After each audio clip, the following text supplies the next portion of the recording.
Well, we keep it, I guess. Where does it go? What port does it go to? Well, you have to follow the tanker.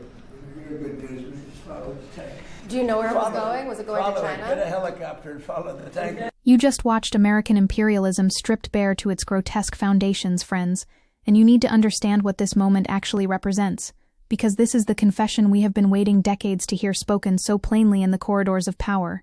The U.S. military has seized an oil tanker off of Venezuela's coast, and when asked what happens to that oil, Trump said, "We keep it, I guess," with the casual dismissiveness of a mob boss dividing up spoils after a shakedown. "We keep it, I guess." Those 4 words contain within them the entire philosophical architecture of American resource extraction, of neo-colonial plunder dressed up in the language of law and order and counter-terrorism, and the absolute contempt this administration holds for any pretense that international norms matter, that sovereignty means something, that there are rules that apply to the most powerful nation on earth. And here's where it gets even more chilling, because this wasn't some isolated incident happening in a vacuum. This was the culmination of months of escalating militarism in the Caribbean that should horrify anyone with even a passing commitment to human rights. U.S. military strikes have targeted alleged narco-traffickers near Venezuela at least 22 times since September, killing 87 people. Operations that Democratic senators and human rights organizations are calling potential war crimes because the military deliberately targeted civilians, including survivors clinging to wreckage after initial strikes. The region around Venezuela has seen the largest U.S. military buildup in decades, including the presence of the world's largest aircraft carrier, USS Gerald R. Ford, and the deployment of 10 F-35 jets to Puerto Rico. This is not counter-narcotics enforcement. This is regime change infrastructure being assembled in real time while the American press treats it like another day at the office. Let's talk about the legal framework here, because what we're witnessing is the weaponization of sanctions law to justify what amounts to piracy on the high seas, and the intellectual dishonesty required to defend this should make every supposed champion of the rules-based international order recoil in horror. The oil tanker has been sanctioned by the United States for multiple years due to its involvement in an illicit oil shipping network supporting foreign terrorist organizations, according to Attorney General Pam Bondi. And you notice how that conveniently sidesteps the fundamental question of whether the United States has the legal authority under international law to board and seize foreign-flagged vessels in international waters. The answer, for anyone actually versed in maritime law rather than imperial doublespeak, is that boarding and seizing foreign-flagged vessels on the high seas without flag state consent is prohibited, incontrovertibly under international law except as related to specific jus cogens violations such as piracy or the slave trade. What we're seeing is the United States declaring its own sanctions regime equivalent to universal jurisdiction over piracy, which is a breathtaking assertion of extraterritorial power that would make the colonial empires of the 19th century blush. Now pay attention to the sheer theatrical arrogance of Trump's response when pressed by reporters about basic accountability questions, because this is where the mask slips entirely, and we see the raw exercise of power unadorned by even token gestures toward justification. When asked where the tanker was going and what would happen to it, Trump told reporters to get a helicopter and follow the tanker, a response so contemptuous of democratic oversight, so dismissive of the public's right to know how military force is being deployed in their name, that it should have sparked immediate constitutional crisis conversations. At a roundtable with business leaders, when faced with questions about the tanker, Trump encouraged reporters to follow the tanker, declined to provide information on who owned the tanker or its destination, but said it was seized for a very good reason. Trust me, it was for a very good reason. Don't ask questions, go rent a helicopter if you care so much. This is authoritarianism 101. The refusal to provide justification coupled with mockery of those who dare request it, and we have to understand this seizure in the broader context of Trump's Venezuela policy, because what's happening here is not some isolated law enforcement action, it's part of a comprehensive pressure campaign aimed at overthrowing the democratically complicated government of Nicolás Maduro through economic strangulation and the threat of military force.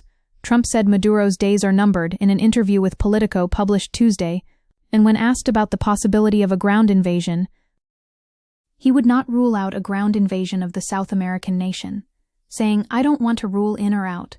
I don't talk about it." So we have the President of the United States openly threatening regime change against a sovereign nation, while simultaneously strangling its economy and seizing its oil exports, and somehow the mainstream discourse treats this as normal foreign policy, rather than a violation of the UN Charter's prohibition on the threat or use of force against the territorial integrity of political independence of any state. Let me walk you through the devastating economic warfare being waged here, because Venezuela's oil exports are literally the lifeline of its economy, and the United States knows this, which is why it's systematically trying to choke them off. Venezuela has the world's largest proven oil reserves and produces about 1 million barrels a day, and locked out of global oil markets by U.S. sanctions, the state-owned oil company sells most of its output at a steep discount to refiners in China.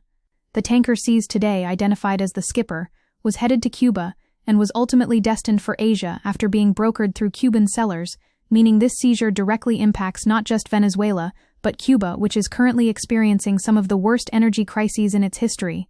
Cuba has already been grappling with some of the worst power outages in decades, with blackouts stretching for hours, sometimes days, and the communist-run island's aging energy infrastructure is dependent on oil imports, often in the form of donations coming from allies like Venezuela, Russia, and Mexico.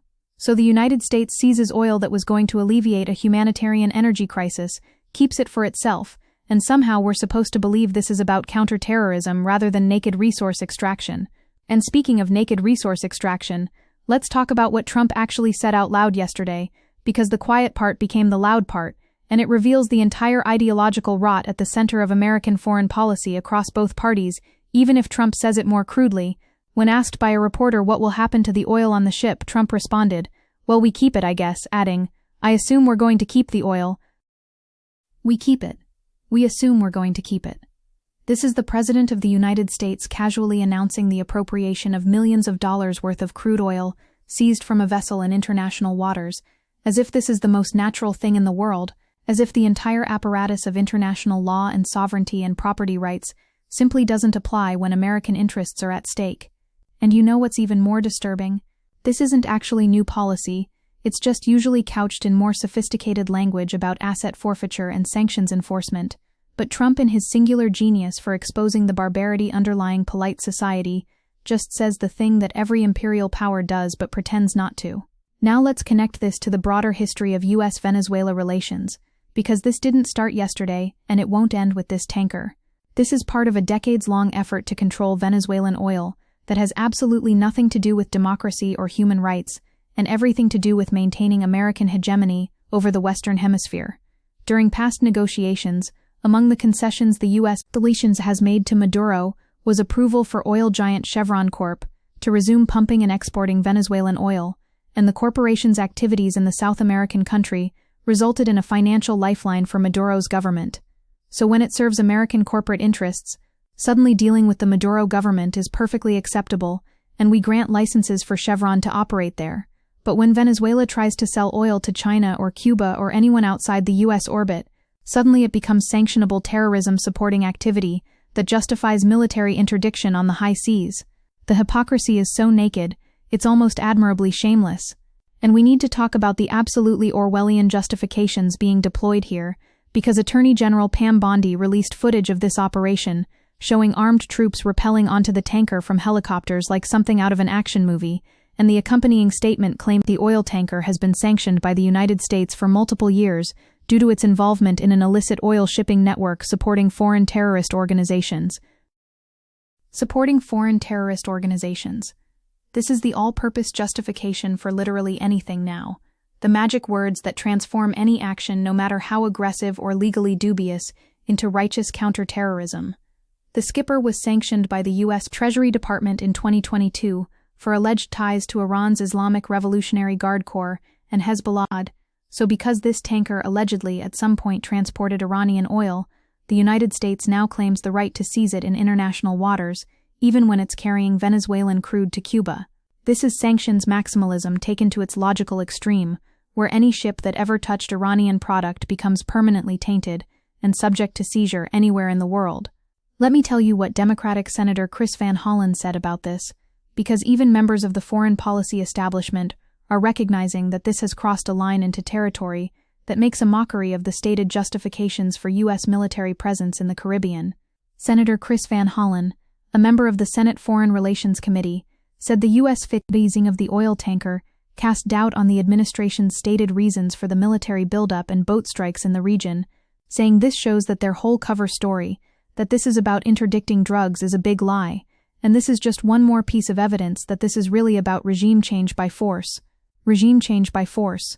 A sitting U.S. senator is saying out loud what progressive activists have been screaming for months, that this entire militarized campaign in the Caribbean has nothing to do with counter-narcotics and everything to do with overthrowing a government that refuses to subordinate itself to American interests. And here's where it gets truly sinister, because we're watching the construction of a legal framework that would make Theodore Roosevelt's big stick diplomacy look restrained by comparison. As part of a campaign of airstrikes on boats, the Trump administration has secretly declared that it is engaged in a non-international armed conflict with 24 cartels, gangs, and armed groups including Cartel de los Soles, which the U.S. claims is headed by Nicolás Maduro and other high-ranking Venezuelan individuals. Do you understand what this means?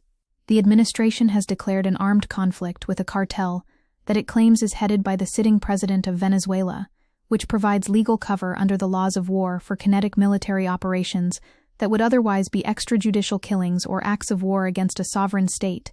Experts and insiders see this as part of a plan for regime change in Venezuela that stretches back to Trump's first term, and the Trump administration is working on day-after plans in the event Maduro is ousted from power.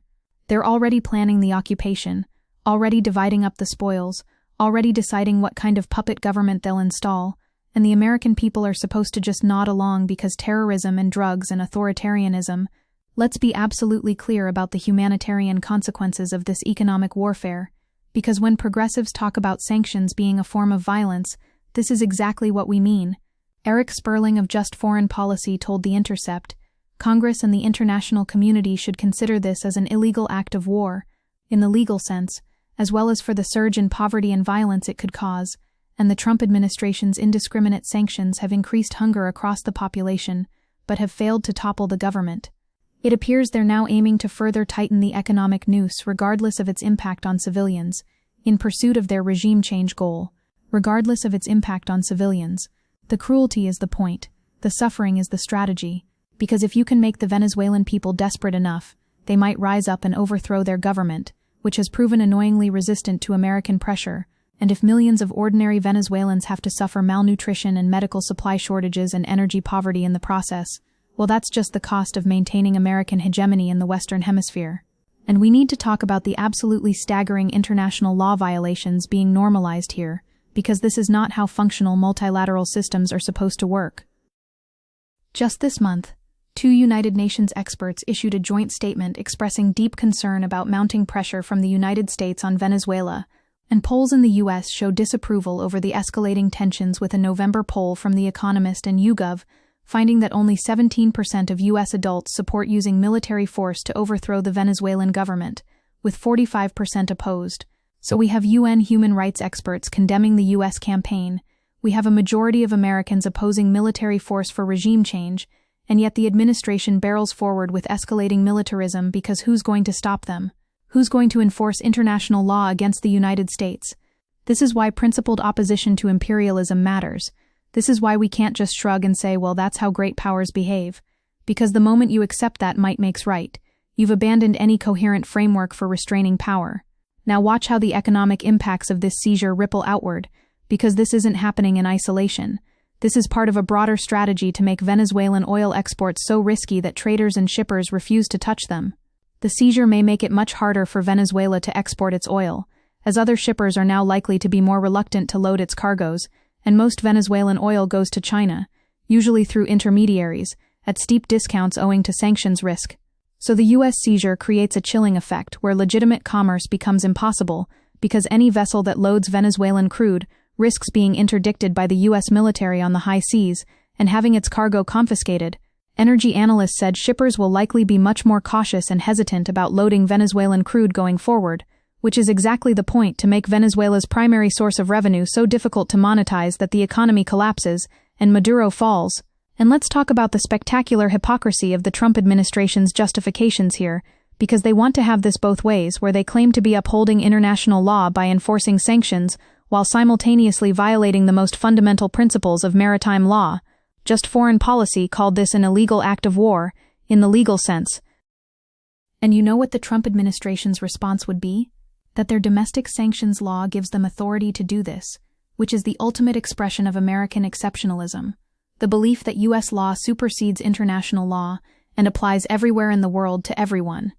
This is precisely the kind of unilateral assertion of jurisdiction that the United States would scream bloody murder about if China or Russia tried it. But when America does it suddenly, it's just vigorous enforcement of our sanctions regime. Let me connect this to the broader trajectory of Trump's foreign policy in his second term, because what we're seeing is the transformation of the Monroe Doctrine from a defensive claim about European non-intervention in the Americas to an offensive doctrine of American supremacy over the entire hemisphere.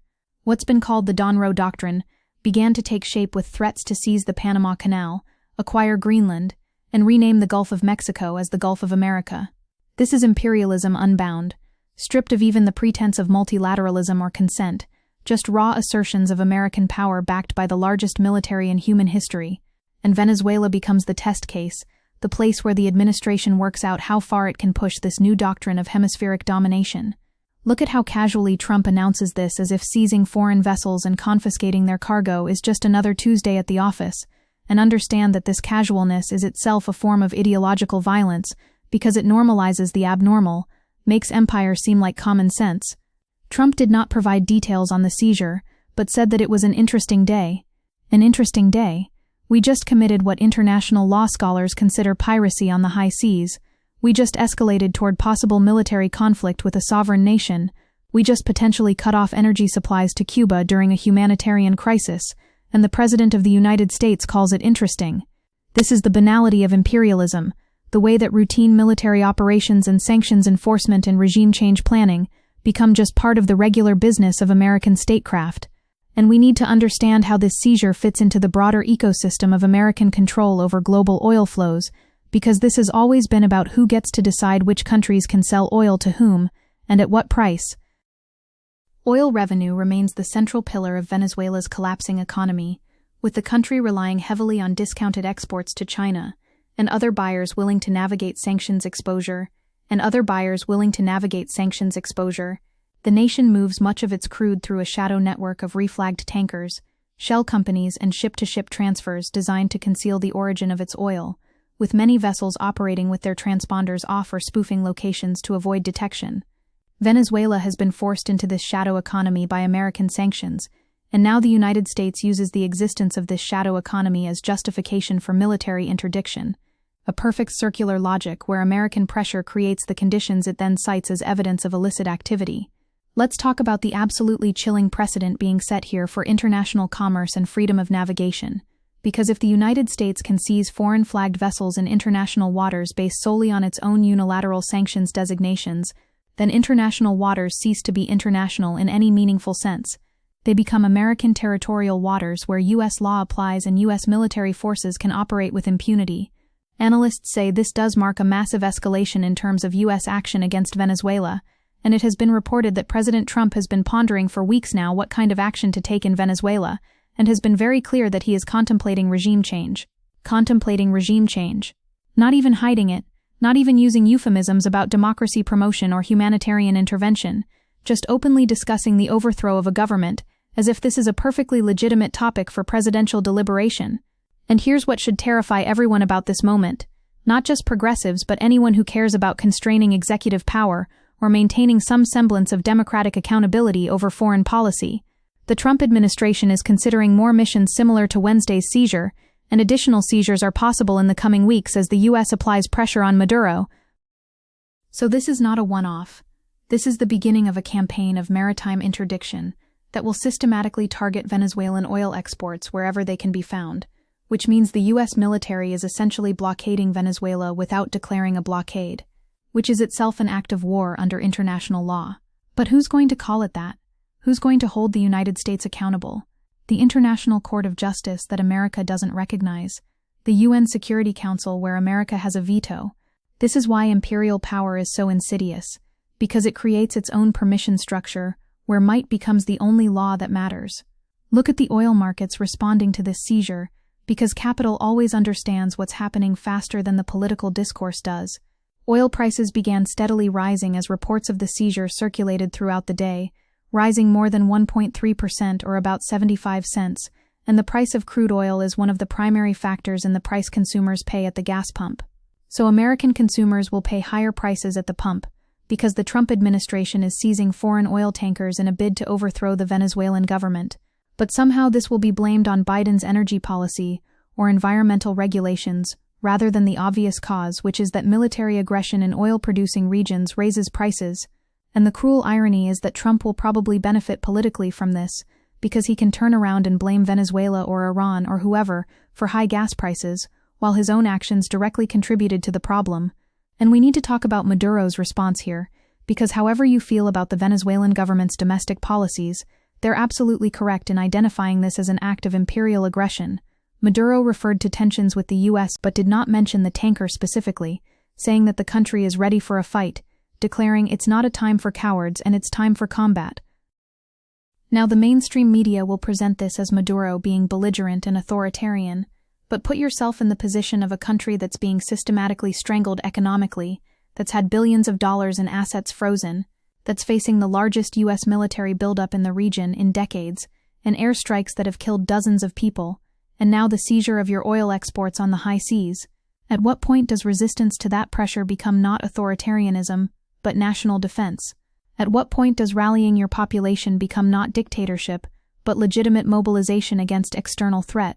Let me bring this back to the fundamental philosophical question at the heart of all of this, which is whether we believe that international law means anything, or whether we're honest enough to admit that the international system is just organized anarchy, where power is the only currency that matters. Legal scholars note that regardless of domestic authority to do so, seizing foreign-flagged vessels on the high seas without flag state consent violates both customary international law and relevant treaty provisions, and boarding and seizing foreign-flagged vessels on the high seas without flag state consent is prohibited, incontrovertibly, under international law except as related to specific jus cogens violations, such as piracy or the slave trade.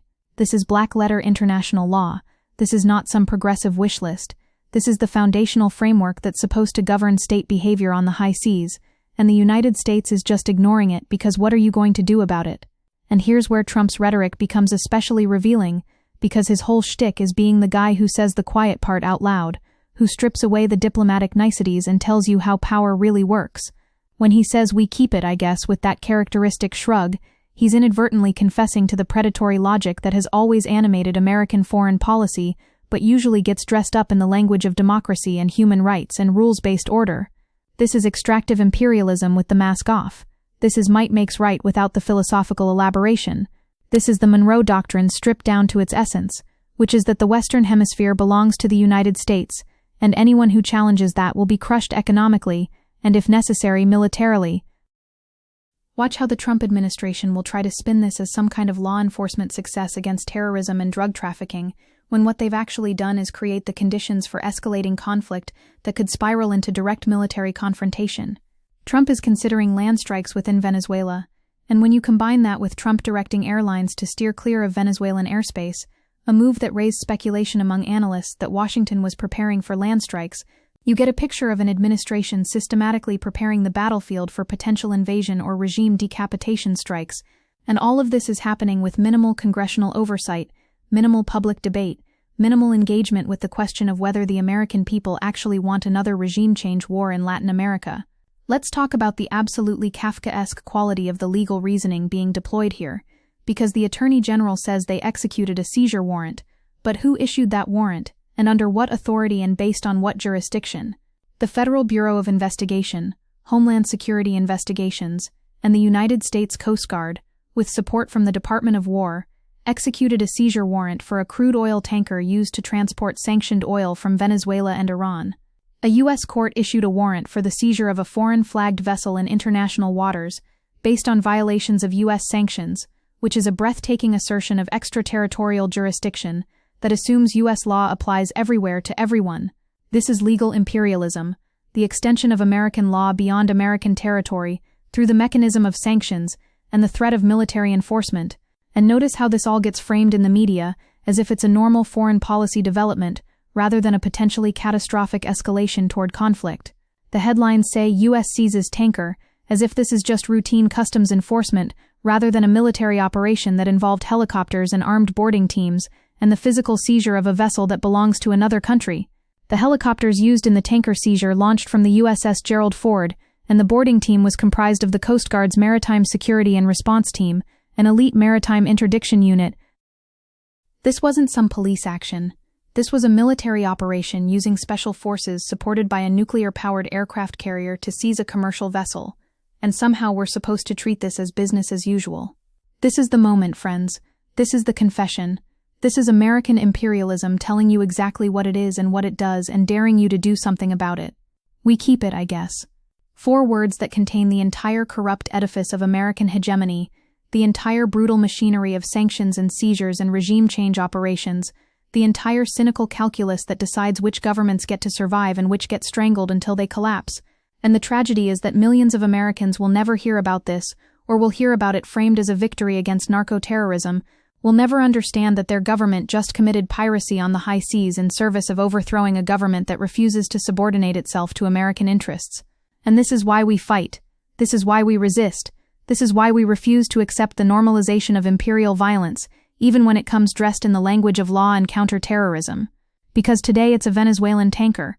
Tomorrow it could be any country that challenges American dominance, any nation that tries to chart an independent course, any government that dares to suggest that maybe the world's resources don't belong exclusively to American corporations and American interests. The precedent being set here is terrifying in its implications, and the casual brutality with which it's being implemented should shock anyone with a conscience into recognition that the American empire is not some theoretical construct. It's a living, breathing thing that seizes tankers and kills dozens of people and plots regime change, and does it all while telling you it's for your own good. We keep it, I guess. Indeed.